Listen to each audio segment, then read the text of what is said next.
florescer é resultado natural do ser saudável, do estar bem.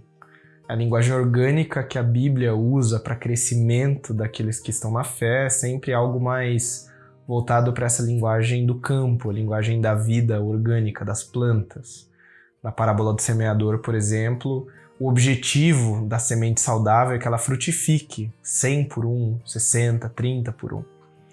Então não é uma questão de obrigação, como se fosse Deus subvertendo a nossa natureza, nos obrigando a crescer, mas é que é o resultado de um Deus que colocou a visão de frutificar, de florescer em toda a sua criação.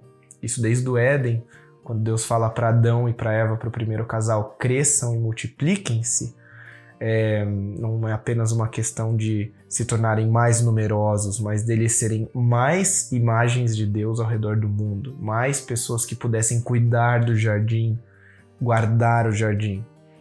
Então, quando eu e você somos convidados a crescer, multiplicar, a ser frutíferos, é Deus resgatando em nós a nossa capacidade de florescer como pessoas por meio do que Cristo fez por nós e por meio do Espírito habitando em nós. Então, nós somos chamados a crescer. E isso acontece, via de regra, por desafios mediados pelo povo de Deus.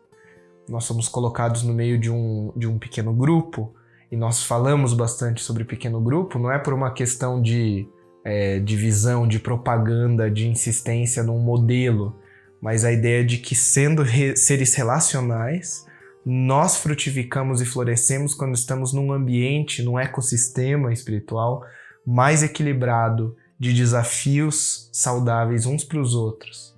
Então é no meio da oração, do compartilhar, do orar, do servir juntos, que o nosso verdadeiro florescer interno é trazido à tona pelo agir do Espírito, pelas palavras que outros nos trazem, por perspectivas que outras pessoas nos trazem do que Deus está fazendo e que às vezes nós não percebemos. Quando nós percebemos também que existem pessoas no nosso meio que precisam do nosso serviço, dos nossos dons. Tudo isso é o meio de Deus para que haja crescimento. Qual é exatamente a natureza do crescimento espiritual? Em 2 Pedro, capítulo 2, versículo 18, mostra que se trata de um crescimento na graça e não é apresentado como uma opção, mas como uma necessidade, uma ordem da parte de Deus. O verbo usado por Pedro está no tempo imperativo. Crescei na graça e no conhecimento do nosso Senhor Jesus Cristo. Então trata-se de uma ordem do apóstolo, no momento em que ele sabia que sua morte se aproximava, era iminente. A maturidade espiritual é um processo de formação espiritual que exige esforço, tempo e disciplina. E ocupar nosso lugar na família da fé é necessário para que essa maturidade espiritual seja contínua. Deus não nos criou nem salvou alguém para que fosse um solitário na caminhada da fé. Fomos salvos para uma vida comunitária, de relacionamentos significativos e ajuda mútua.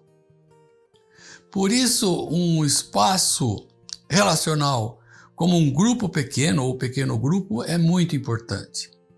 Ele complementa o culto, sendo um ambiente muito favorável que nos encoraja a expor e partilhar a intimidade da vida em torno de Deus e das orações. Ali há um desenvolvimento nos laços profundos de amizade. Todos queremos nos tornar mais parecidos com Cristo e queremos fazer isso juntos, como um grupo de discípulos que caminham para a maturidade.